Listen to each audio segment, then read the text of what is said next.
Assalamualaikum warahmatullahi taala wabarakatuh. Waalaikumsalam warahmatullahi wabarakatuh.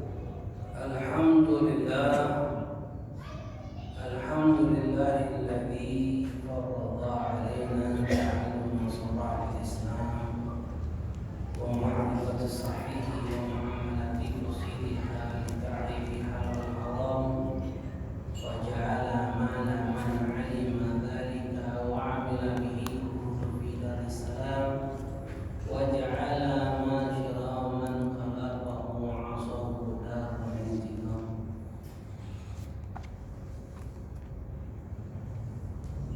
Asyhadu an la ilaha illallah wahdahu la syarika lah al-mannan bi ni'mal jisam wa asyhadu anna sayyidina Muhammadan 'abduhu wa rasuluhu al-mab'uts rahmatan lil anam sallallahu alaihi wa ala alihi wa sahbihi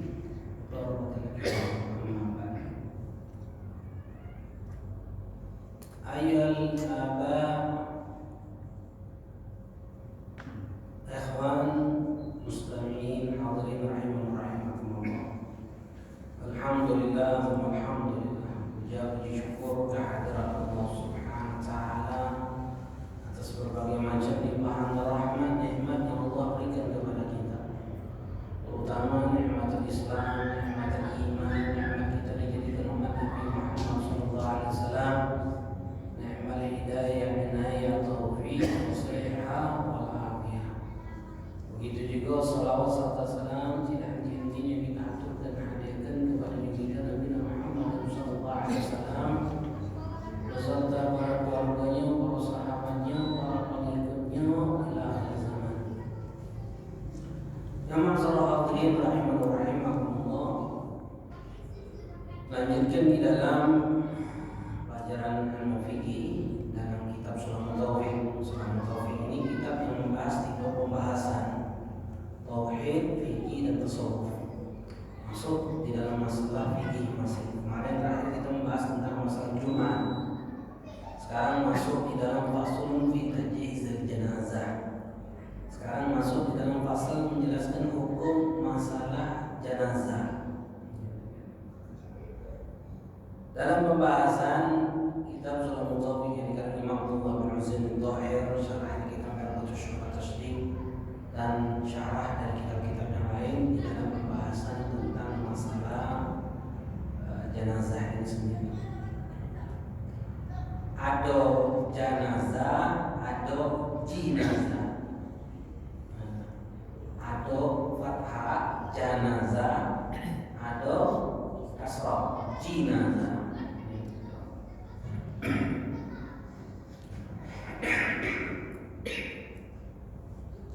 Ulama mengatakan kalau jinazah, jinazah fathah, nama mayit yang ada di dalam keranda, di dalam indo-indo, itu jinazah. Kalau jenazah, nama indo-indo yang di dalamnya ada mayit. Jadi kalau sholat usolli Allah jenazah atau jenazah? Jenazah. Jenazah. Paham? Ya. Tapi ada lagi pendapat ulama sebaliknya mengatakan balik. Jenazah nampu ringo-ringo yang dalamnya ada mayit. Kalau jenazah nama mayit yang di dalamnya ringo-ringo. Paham? Dia ada khilaf ulama. Ada yang mengatakan jenazah, ada yang mengatakan jenazah. Alat lihat. Sebetulnya itu yang musolli fardhu jenazah, sah jenazah dengan bahasa kita, bukan dengan bahasa Arab. Namun di dalam masalahnya itu tidak harus menggunakan bahasa Arab. Ini dalam masalahnya tidak harus dengan menggunakan bahasa Arab, tapi bahasa yang menentukan kalimat apa yang ditentukan dengan kalimat itu musolli seperti ini, musola. fardu seperti kewajiban, jenazah seperti jenazahnya. Usolli fardhu hadzal mayyit, usolli fardhu hadzal mayyit cukup. Ya usolli fardhu ini mayyit, ya usolli fardhu itu mayyit.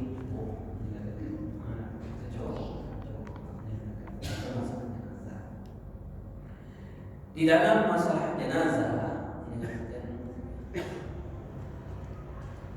Ghuslul mayyit wa takfin wa salatu alaihi wa dafnuhu fardhu kifayah idza kana musliman mulidan hayyan.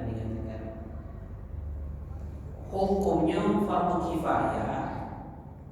Hukumnya fardu kifayah terhadap jika ada yang meninggal seorang muslim, bukan syahid, bukan bayi yang keguguran.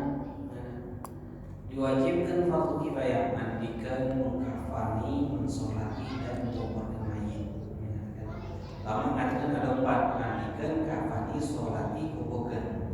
Sebagai lagi lama katakan ada 5, bukan 4. Mandikan, kafani, solati, bawanya, amdu, membawa kekuburannya, membawa kekuburan dan menguburnya. Jadi hukum membawa jenazah itu hukumnya fardu kifayah. Kalau nganter jenazah Sunnah. Kalau nganter Sunnah. Makanya kalau baca, kalau ada jenazah itu kalau baca bawa. Kalau dari sini ke mana? Mobil ya kan? Biasa sholat dulu saja. Nah pas keluar dan keluarkan awak baik. Angkat, main ngangkat jadilah kalau sedikit. Apa pahala gitu pahala? Fardu kifayah. Pahala lagi. Kalau yang dapat pahala wajib. Pas pahala dapat pahala wajib. Salat jenazah hukumnya apa? Fardu kifayah. Fardu kifayah itu apa artinya? Jika sudah ada yang melakukannya, yang lain pas kewajiban. Kalau saat ini sudah sholat di rumah, biasakan sholat di rumah dulu, ke masjidnya. Yang di masjidnya apa hukumnya? Kan sudah, paham kan? Paham kan? Kan sudah dilaksanakan di rumah, sudah dilaksanakan di rumah. Yang di masjidnya apa hukumnya? Bagus sunnah. Hukum nyolatnya sunnah. Tapi pahalanya wajib. Yang dia tetap wajib, bukan sholat sunnah jenazah, tapi tetap fardu jenazah. Paham hukumnya? Yang kedua dan ketiga itu sunnah. Yang kedua dan ketiganya itu hukumnya jadinya sunnah. Kenapa? Karena kewajiban sudah lepas. Tapi kalau kita lakukan sholat juga dapat pahala wajib. Paham?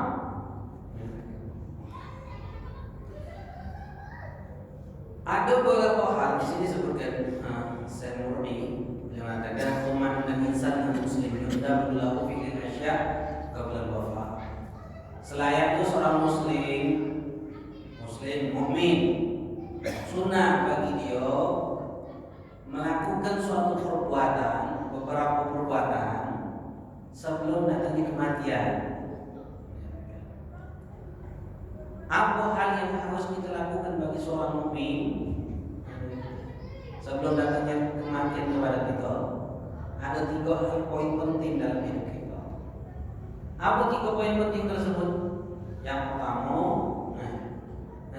fi'lun qabla wafat, perbuatan sebelum datangnya kematian kepada kita.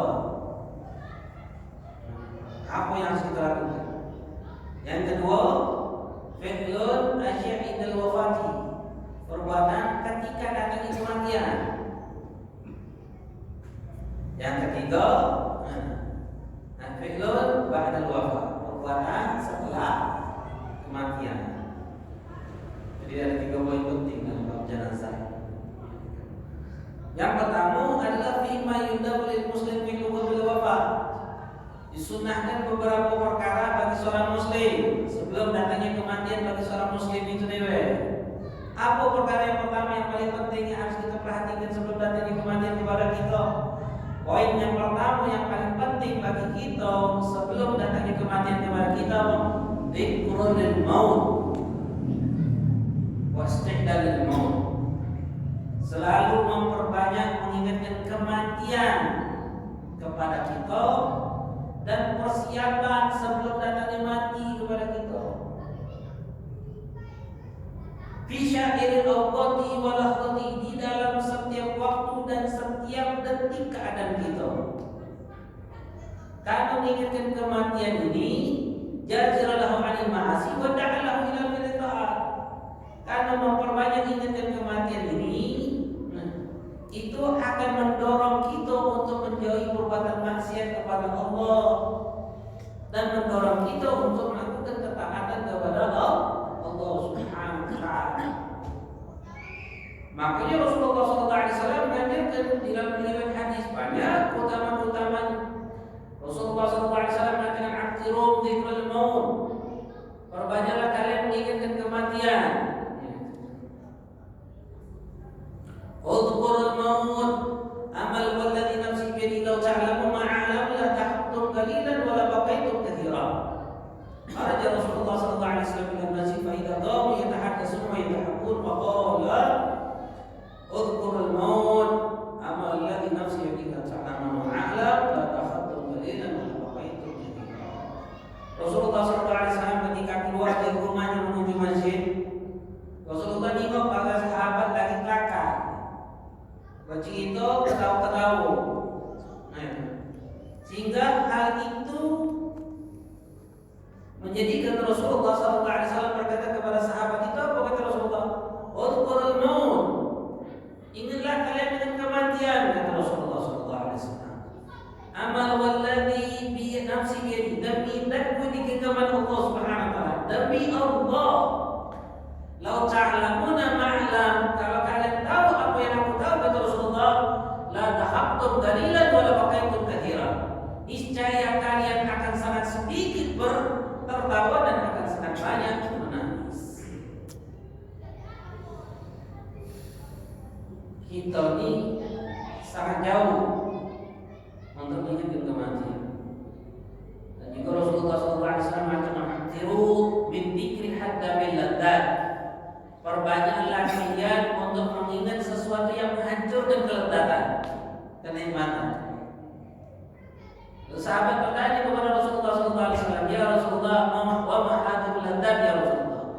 Ya Rasulullah, apa hal yang bisa mengingatkan mukaddirul ladzat? Hal yang bisa menghancurkan kelezatan, kenikmatan. Kalau Rasulullah al-maut, mati. Banyak-banyak ingat mati. Makan pempek lama-lama ingat mati, lesu lah itu gitu. Nafsu lah gitu lagi makan durian, ingat mati, ingat sakit lagi lesu gitu. Apalagi ingat mati, ingat kulunan.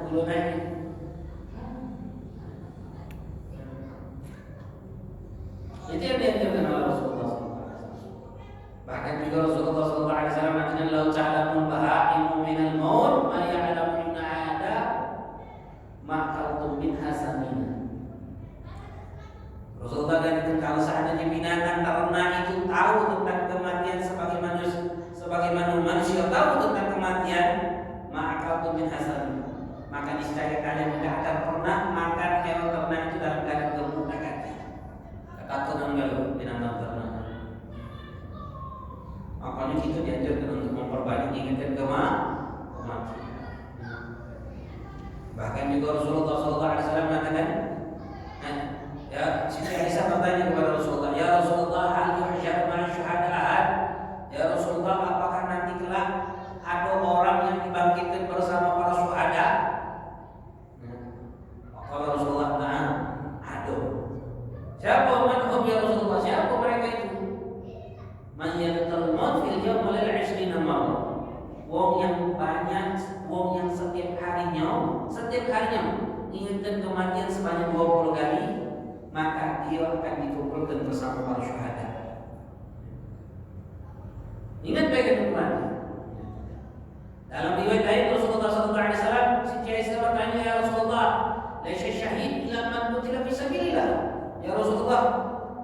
Apakah orang yang dianggap syahid itu hanya orang yang mati di jalan Allah?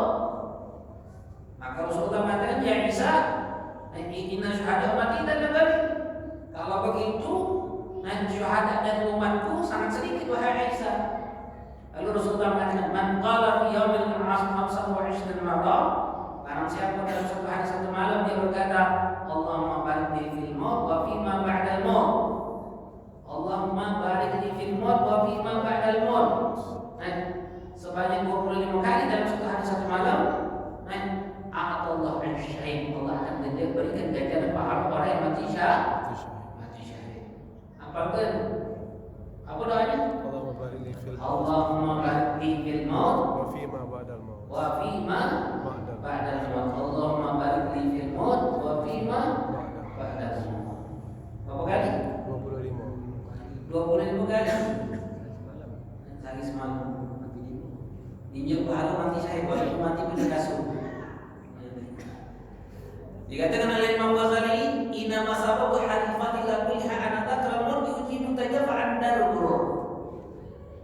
Kata Imam Ghazali, madai alam kehebatnya keutamaan orang yang inginkan kematian sampai dia bisa dikumpulkan bersama para syuhada. Ingin kematian 20 kali dalam satu hari satu malam, dia dikumpulkan bersama syuhada. Alam hebatnya kata Imam Ghazali. Apa sebabnya?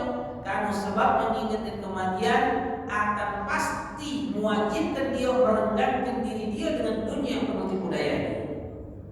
Wa yataqaddal istidad lil akhirah, dan akan memaksa diri dia untuk dia mempersiapkan akan akhirat. Tapi sebaliknya, wal ghafla 'anil maut tad'u ila al-inhimaki fi syahwati dunya.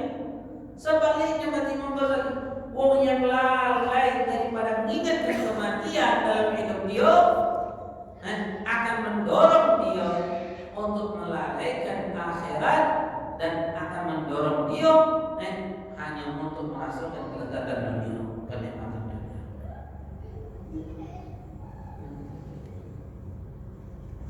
Makanya kita harus banyak-banyak ingat kematian.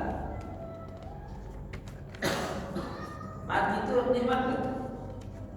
Mati nikmat kan? Hah? Nikmat? Nikmatnya nikmat bukan nikmat. Nabi ngomong tuhfatul mu'min al-maut, kata Nabi. Anugerah terindah seorang mukmin itu yang Allah berikan itu adalah al-maut, kematian. Kematian itu anugerah terindah seorang mukmin. Makanya Sayyidina Abu Dzar sebagaimana pernah itu kan, Abu Dzar itu pernah ditanya, ya Abu Dzar, kabar apa yang paling kau senangi yang datang dari orang yang kau cintai? Kata Abu Dzar, kabar kematian mereka. Apa kabar kematian mereka? Karena dengan kematian mereka terbebaskan dari kehidupan dunia. Bebas. Sayyidina Ali mengatakan apa kata Sayyidina Ali? Tamamul nikmat al-maut al-Islam. Sempurna nikmat itu kalau Allah matikan dalam keadaan Islam. Sempurna nikmat. Ada nikmat yang abadi? Ada nikmat yang abadi? Tidak. Ada. Nikmat Islam dan iman itu bisa hilang kalau kita tidak pandai jaga. Apalagi di zaman sekarang ini. Godaan orang yang bisa menghilangkan nikmat Islam dan iman itu banyak. Menghina syariat, mencaci maki ulama, menghina para wali Allah. Oh, itu bukan perkara sepele. Mengkafirkan sesama muslim. Mengkafirkan muslim apa kau? Murtad, keluar agama Islam. Menghina syariat Islam, apa kau? Murtad, keluar agama Islam. Dan berapa banyak di media sosial ini ngajak untuk kita benci kepada ulama, ngajak kepada kita untuk benci kepada agama Islam dengan doktrin-doktrin mereka yang uji kita tidak masuk di akal. Tapi berapa banyak orang yang mengikutinya, yang senang dengan hal itu. Jangankan dia mencaci maki syariat, dia senang kepada orang yang mencaci maki syariat, murtad ini. Kenapa? Karena kaidah barang siapa yang orang yang maksiat. Barang siapa yang ridho akan kekafiran kaum lain, maka dia termasuk kaum yang kufur, murtad keluar agama Islam. Masya Allah. Bayangkan, hati-hati dengan media sosial zaman ini sekarang. Banyak orang yang benci dengan agama ini, benci dengan kiai, benci dengan habaib, benci dengan wali-walinya Allah. Banyak melo-melo tanpa dia paham, tanpa dia sadari, dia termakan dengan fitnah tersebut. Apa dampaknya? Murtad bisa terjadi. Isu kemurtadan kalau seandainya dia sampai benci kepada syariat Islam, sampai dia menghina syariat Islam, dan dia senang kepada orang yang menghina syariat Islam itu. Bahkan bukan hal sepele. Ini banyak kumpul. Ngapain tadi? Kau senang dengan orang yang murtad itu murtad. Kau senang dengan orang yang menghina syariat itu, kau memang murtad. Hati-hati. Bukan perkara sepele itu. Akhirnya nikmat Islam dan iman yang Allah berikan kepada dia dicabut oleh Allah, dan dia tidak paham dengan nikmat itu hilang dari diri dia. Masya Allah.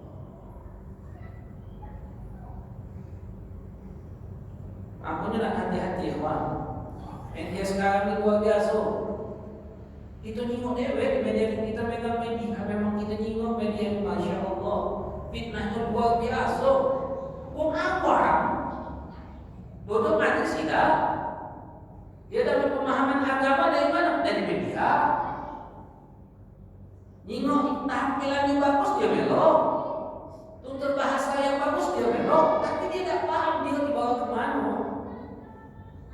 Inilah hal yang ditakuti oleh Rasulullah SAW daripada Dajjal. Ulama yang mengajak umat kepada kesesatan, dan dia tidak paham, umat ini tidak paham. Jadi umat ini tidak tahu dia dibawa kesesatan. Dia pikir dia orang baik, ternyata dia orang yang jauh dari kata baik. Dia pikir dia seorang Muslim, maka padahal Islam lepas dari dia.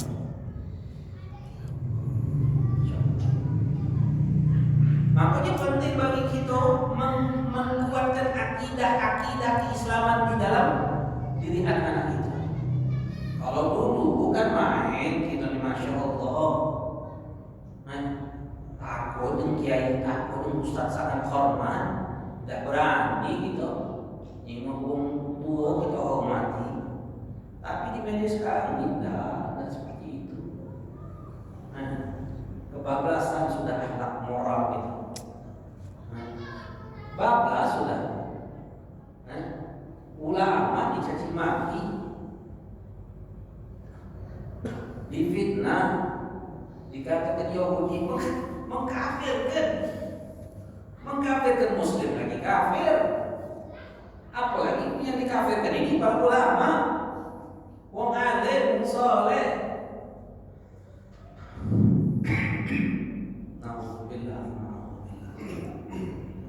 Yang heran itu dibela, yang mengataskan dirinya dengan atas nama agama. Masya Allah. Ya mudah-mudahan kita dijadikan Allah Subhanahu wa taala fitnah dunia ini. Ini zaman fitnah, kawan. Ulama dulu ngomong kepada kita. Apa maksudnya? Ada zaman sukun, wal luzumul buyut, wa yakfi bil qud hatta yatil maut. Apa mereka katakan? Ada zaman sukun, ini zaman-zamannya dia. Jangan banyak komentar. Tak salah melo-melo. Dia jago mulut kita, jago jempol kita, jago anak bini kita. Nasihat mereka, tidak usah melo-melo. Kau udah paham dengan agama, jangan berani mengomentari tentang masalah agama. Ada zaman sukun, wal luzumul buyut, banyak-banyak mendem di rumah. Artinya banyak-banyak jauhi tempat-tempat fitnah. Apa ber-HP? Media-media sosial. Sudahlah.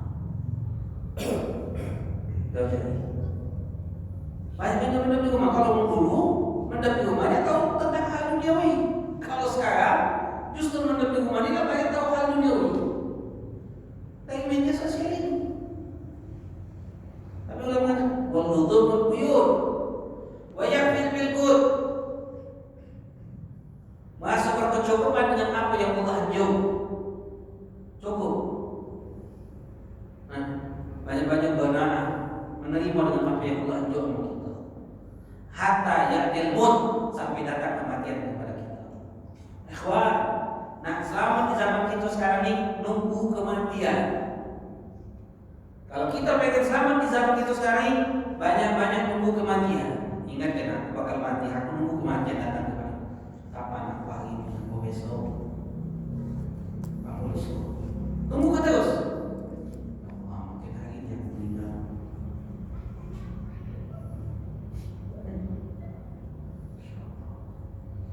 Makanya Nabi mengatakan tuhfatul mu'min, anugerah terindah seorang mu'min mati. Ngapa kata Imam Ghazali?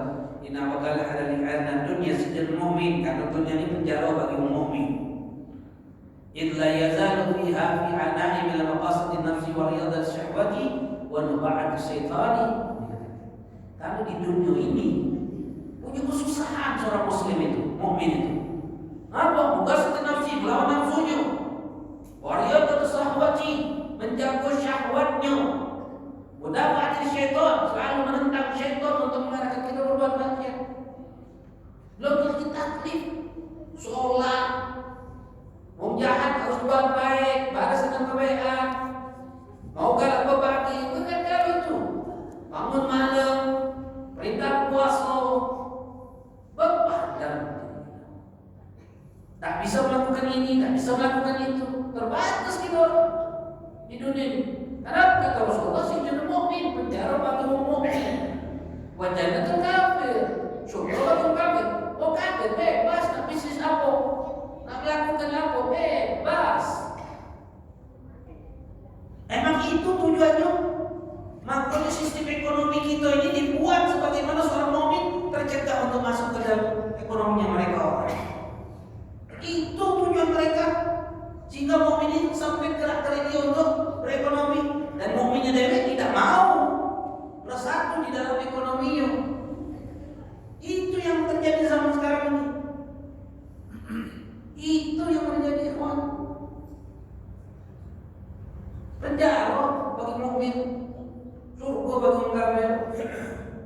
Tapi ketika Allah memberikan kematian kepada dia, wal mautu itraqul lahu min hadzal adab. Kematian itu melepaskan daripada siksaan itu, melepaskan dari penjara tersebut. Wa itlaq tuhfat fi haqi.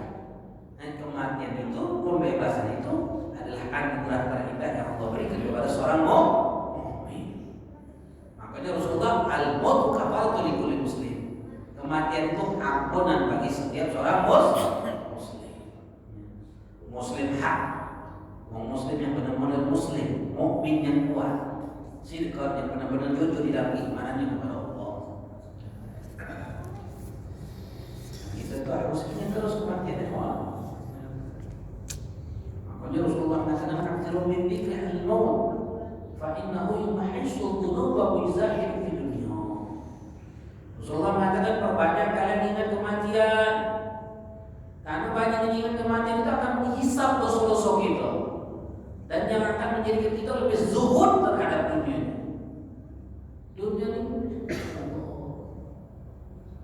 Dunia ini ikhwan, fitnah dunia ini.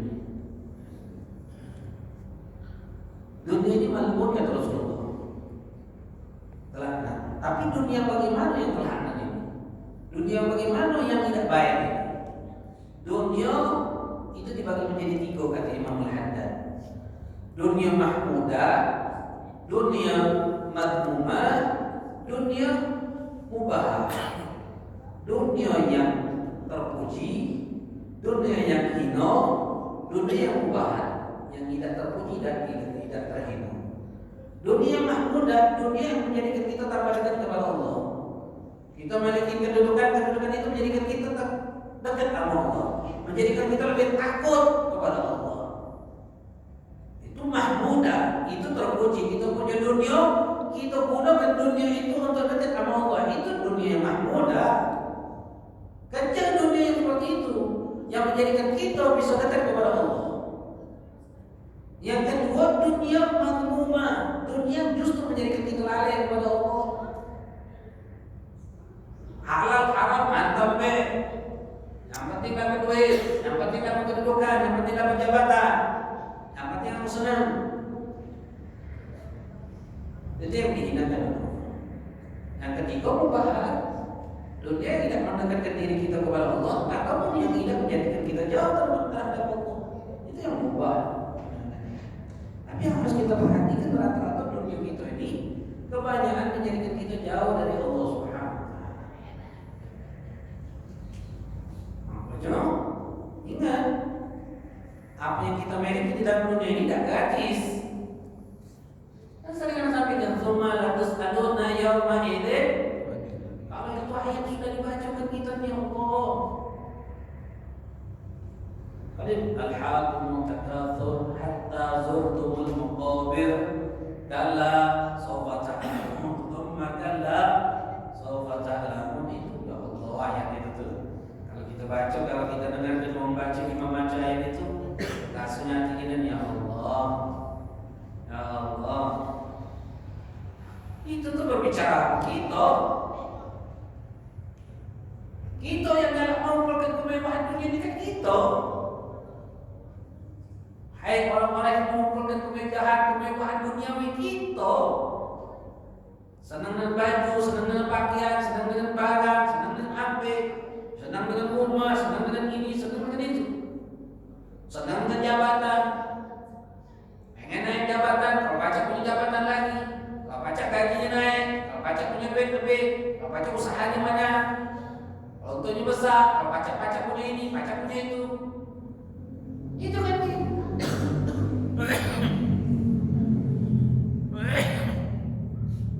Yang selalu memperbanyak harta dunia. Al-haqqul takatsur hatta zurtumul maqabir, kata Allah. Sampai aku akan temu kau di dalam kuburan. Jangan, Allah SWT. Jangan kaki kau tahu, kata Allah. Jangan, kaki kau tahu. Allah ngirim. Makalah SWT. Jangan kaki kau tahu. Tahu nggak ilmu yakin? Karena jahim gunung neraka kau, kata Allah. Ambil ketika mulai kita Ramalah tusaluna yawma idzin anin na'im. Dan ketika Allah akan bertanya setiap nikmat yang Allah berikan kepada kau. Nikmat sehat, nikmat harta, nikmat kedudukan, nikmat rumah, nikmat waktu luang, nikmat bini, nikmat anak, nikmat kedudukan, nikmat sehat anak.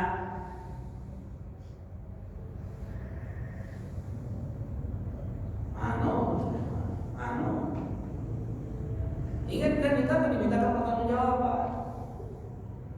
Itu dia bukan main kalau doa kita. Katakan dunia ini, oh masya Allah, pengen ini, pengen itu, gitu.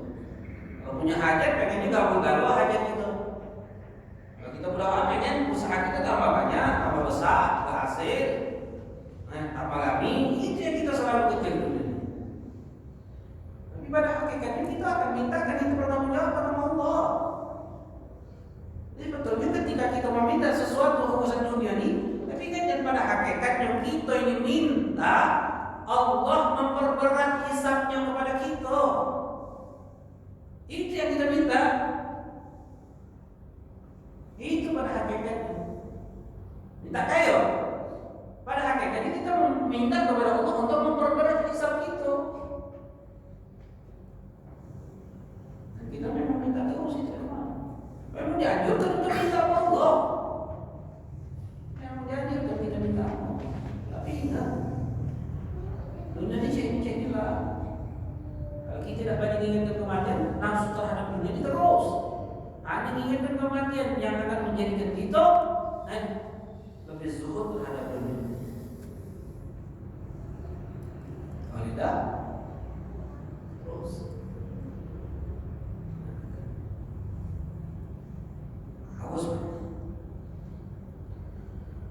Makanya juga ada seorang sahabat datang kepada Rasulullah SAW.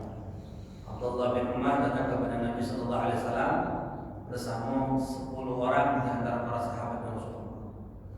Waqala rajul min Ansar. Lalu salah satu orang Ansar itu bertanya kepada Rasulullah, "Man aqyas nas wa aqramun nas ya Rasulullah?" Ya Rasulullah, siapa orang yang paling cerdas ya Rasulullah? Siapa orang yang paling mulia ya Rasulullah? Apa jawab Rasulullah? Yang cerdas. Qala Rasulullah aktaruhum dzikrul maut wa asyaduhum istiqlalil maut ulaika humul aqyas. Dhahabu syarifud dunya wa karamatul akhirah. Rasulullah SAW mengatakan uang yang cerdas, uang yang mulia itu adalah uang yang paling banyak mengingatkan akan kematian, wa asyaddu listi'dal maut, dan paling hebat persiapan dia untuk datang di kematian kepada dia. Apa yang kita persiapkan? Mulai kau melakias kata Rasulullah. Mereka lah mau yang cerdas kata Nabi. Uang yang cerdas itu yang cerdas. Makanya kita ini kadang memikirkan kehidupan masa depan kita, masa depan itu masa kapan? Masa tua? Bukan, masa depan yang cerah itu masa depan yang mana? Di kuburan, di alam barzah, di akhirat. Itu masa depan kita yang harus kita pikirkan. Itu yang cerdas itu, bukan masa depan kita itu masa hidup di dunia masa tua, bukan. Yang pasti masa depan untuk kita itu mati.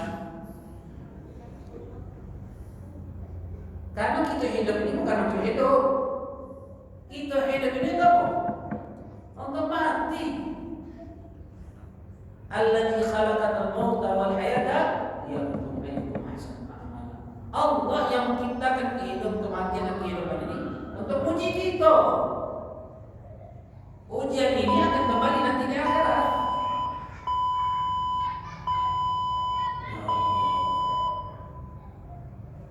Istidad ilmu, persiapan untuk kematian kepada kita.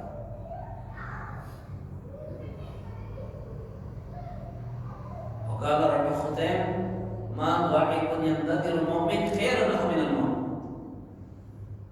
Tidaklah sesuatu yang paling baik yang ditunggu oleh seorang mukmin adalah menunggu kematian untuk diri dia. Jadi hal yang paling bagus untuk kita tunggu dalam kehidupan kita ini adalah menunggu mati. Menunggu mati, Tuhan. Ya Allah. Kalau jalan-jalan ingin mati sudah itu jalan-jalan. Ada ngomong banyak ingin mati itu lagi malas gawe, malas ini, malas itu.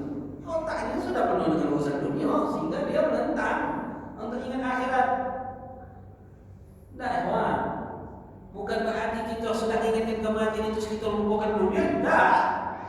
Tapi kan kejar dunia seakan-akan kau hidup selamanya. Tapi juga Rasulullah mengingatkan kejar juga akhirat seakan-akan kau mati besok. Simpan ini urusannya.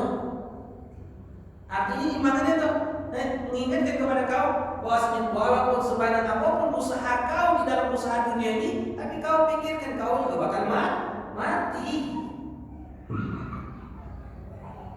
Kau juga bakal mati. Artinya apa? Ketika kita ikhtiar usaha dan urusan dunia, ingatkan juga usaha yang kau lakukan jangan sampai melanggar aturan syariat. Usaha yang kau lakukan juga kalau pacar bernilai pahala, bernilai ibadah. Dan ibadah itu bukan sifatnya sholat, bukan. Begawi juga bisa jadi ibadah, pasar juga bisa jadi ibadah, bekerja juga bisa ibadah. Makanya dalam syariat Islam Allah syariat kita ini tidak melarang untuk kita jadi pegawai, jadi dokter, jadi insinyur, jadi polisi, jadi TNI, jadi pejabat. Tidak dilarang.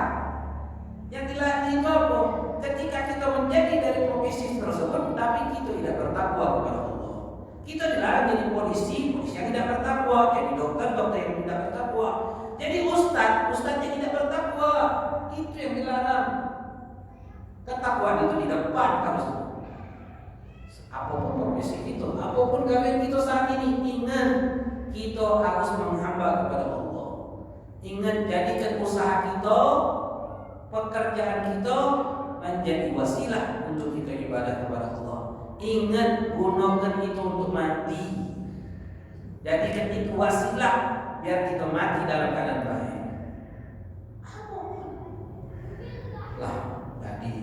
Aku be, cari urusan dunia, jadi ku dalam khair apa ini menunjukkan suatu kebaikan kepada orang lain. Walaupun urusan dunia, apa ini itu akan menjadi nilai ibadah kepada kita. Jadi kenapa? Kau sebagai laki jadikan laki yang bertakwa kepada Allah, jadikan bini kau wasilah untuk kau beribadah kepada Allah. Kau jadi seorang istri, jadikan suamimu wasilah kau untuk ibadah kepada Allah. Kau harus banyak bersyukur dan banyak bersabar menghadapi laki. Banyak bersyukur, banyak bersabar menghadapi bini. Punya anak sebagai orang tua, jadikan kita menjadi orang yang bertakwa. Gunakan anak kita wasilah untuk kita bertakwa kepada Allah. Punya jiran, punya tetangga, apapun itu. Jadikan semua itu wasilah untuk kita bertakwa kepada Allah. Wallahu a'lam. Kita lanjutkan persiapan sebelum datangnya kematian kepada kita. Itu yang harus kita persiapkan. Banyak-banyaknya kematian, banyak. Dan doktrin yang paling kuat yang merubah karakter seseorang itu adalah doktrin kematian. Ingatkan itu teman. Doktrin yang paling kuat untuk bisa merubah karakter kita menjadi karakter yang lebih baik adalah doktrin kematian. Ada banyak bercerita preman masya Allah. Itu mati tapi karena sebab matilah kalau sholat. Karena ingin matilah kalau sholat. Karena ingin matilah berhenti mampu. Karena ingin matilah takut menjadi uang. Karena ingin kematian banyak sedekah. Karena ingin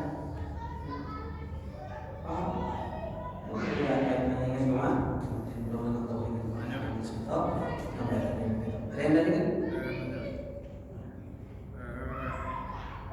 Kaitannya dengan jabatan. Jika kita betul-betul berdoa dengan jabatan itu, kita bisa mendapatkan banyak kebaikan. Mungkin salah satu wasilah ini kita akan mendapat kematian yang baik. Tapi dengan jabatan itu kita harus bersaing dengan yang lain.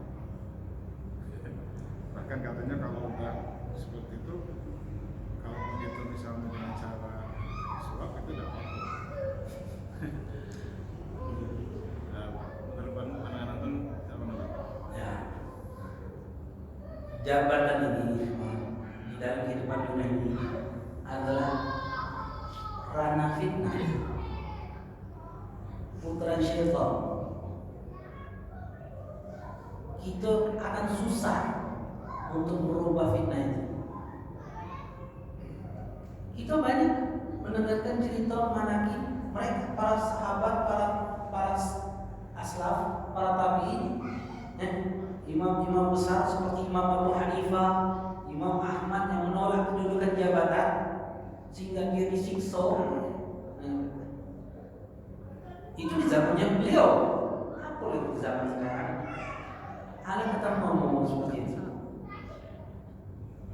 Dia masya Allah ustaz berusaha masuk ke ranah fitnah dengan niatan untuk berubah,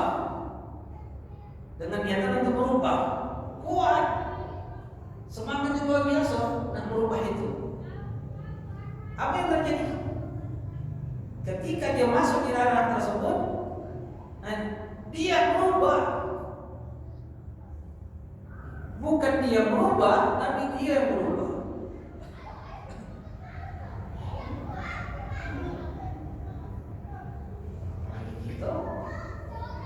Berat pertanggung jawabannya. Kalau kita amanah siap, silakan bertarung dengan cara yang adil. Tapi yakini ketentuan itu siapa yang menentukan? Allah. Nah, ketentuan itu yang menentukan Allah. Dan dia tidak jadinya Allah. Nah, sogoh atau sa'id dan nyokok kalau menggunakan cara yang haram itu tetap haram. Nah, kecuali itu perbuatan hak kita. Beb ini hak anak beb. Anak ini anak-anak. Anak beli sesuai. Kemudian uang ini menyokong hakim dan berbagai macamnya dan menghaki haknya kita. Kita kalau tidak sogok hak ini punya kita ini akan dibebo. Maka ini boleh kita beli. Kita sogok hakim, sogok apa untuk mengambil hak kita. Itu yang diperbolehkan dalam syariat. Nah, karena itu mengambil hak kita.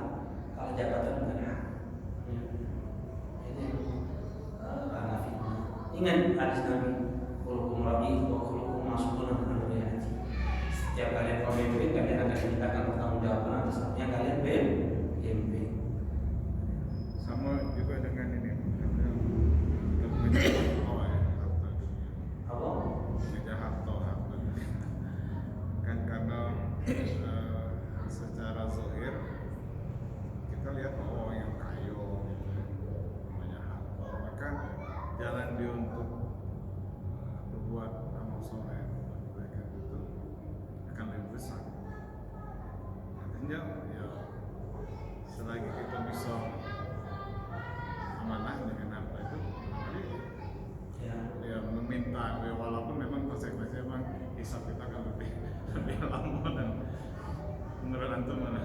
Iya, sebetulnya ini kalau antum siap untuk jadi pejabat, siap jadi wong kaya punya kedudukan, ya kejar jabatan itu, kejar jadi wong kaya, kejar dengan harta yang banyak. Jika dengan tujuan untuk bisa menolong agamanya Allah Subhanahu wa taala dengan jabatan, tangan sesuatu bisa melanggengkan untuk umat yang banyak, silakan. Jadi wong kaya dengan harta yang banyak bisa membantu agamanya Allah, itu silakan. Ya. Tapi jangan mengkerdilkan bahwasanya kita nanti jadi wong baik itu harus kaya dulu. Karena untuk menjadi wong baik itu siapapun kita.